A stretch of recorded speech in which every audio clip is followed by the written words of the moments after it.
Bismillahirrahmanirrahim. My name is Naila Anindya Areta. I am a tour brother.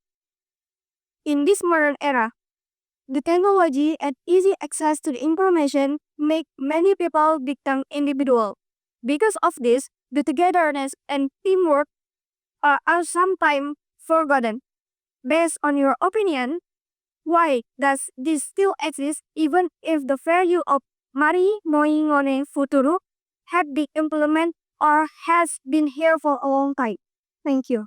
Ya, bagus sekali pertanyaan Ananda, santri kelas 12. Mengapa ya falsafah Mari Moi Ngone Futuru ini ya menjadi penting sekarang ini ketika kebersamaan itu tergerus oleh waktu, luntur ya. Dan tidak hanya pada tingkat besar negara, bangsa, tapi pada tingkat lingkaran paling kecil ya, satu sekolah, satu kampung gitu. Ustaz ada pikiran? Menurut pendapat saya, hal ini bisa luntur karena masyarakat tidak menjadikan persatuan itu sebagai tujuan dari melestarikan kedamaian, dan lunturnya sikap saling tolong-menolong dan saling menghargai pendapat yang berbeda. Oke. Kalau menurut saya, kita lupa dengan sila ketiga kita di Pancasila. Karena kita sudah terlalu jauh berkembang bersama teknologi, jadi kita lupa dengan nilai-nilai kedaerahan maupun kebangsaan kita gitu. Padahal sering pada apel pagi di kantor-kantor, bahkan upacara di sekolah-sekolah, Pancasila.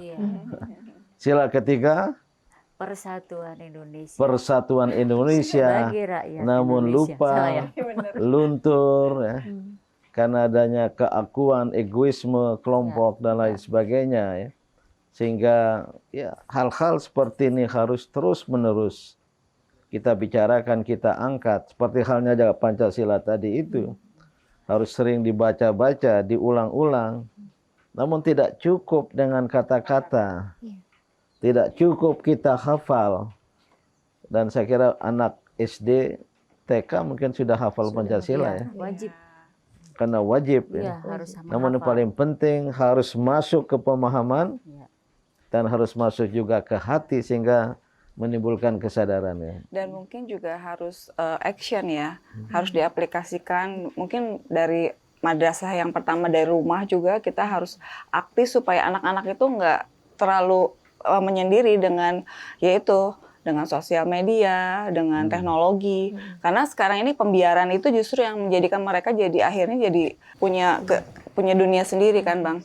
Jadinya akhirnya kebersamaan dan mungkin sosialisasinya dengan teman-teman yang lainnya jadi kurang. Karena dia punya dunia sendiri akhirnya. Karena teknologi juga, kadang-kadang teknologi jadi akhirnya bukannya, memang sih jadi membuka wawasan. Tapi kadang-kadang kalau salah penggunaannya menjadikan hasilnya jadi kurang baik Jadi juga. mengapa ya nilai-nilai kebaikan seperti ini terlupakan? Pertama karena tidak paham, tidak tahu, tidak pernah mendengar. Saya tidak tahu anak-anak Tidore apakah paham tentang atau tahu tentang falsafah ini. Karena tidak diajarkan di rumah-rumah, di keluarga maupun di sekolah-sekolah. Atau sudah diajarkan tapi sebatas hafalan. Sehingga hafal di luar kepala. Beneran di luar kepala. Kalau kata Sunda apa cangkem. Jadi cuma di mulut Padahal aja yang tapi nggak penting dilaksanakan. itu di dalam kepala, di dalam hati. hati ya. Dan oleh karena itulah yang mengapa terus-menerus ya, kita percakapkan, kita dialogkan seperti sekarang ini untuk menjadi bagian dari pemahaman dan kesadaran kita. Tidak hanya oleh rakyat Maluku Utara, khususnya Tidore, tapi rakyat Maluku Utara yang berada di pulau seberang, Ternate, bahkan Kepulauan Maluku, dan oleh daerah-daerah lain. Seperti ini disiarkan secara luas, supaya semua daerah lain, anak-anak dan orang tua memahami, bahkan bisa membaca. Coba apa tadi? Pancasila. Lupa Sila kan? keberapa? Mari moye. Oh, mari moy. Ngone futuru. Nah, baru dibicarakan sudah lupa atau memang belum hafal. Namun yang paling penting tidak sekedar bisa kita ucapkan mari moi ngone futuru, yaitu bersatu adalah asas kebersamaan dan asas yang membawa kita kepada kekuatan. Jelajahi cara baru mendapatkan informasi. Download Metro TV Extend sekarang.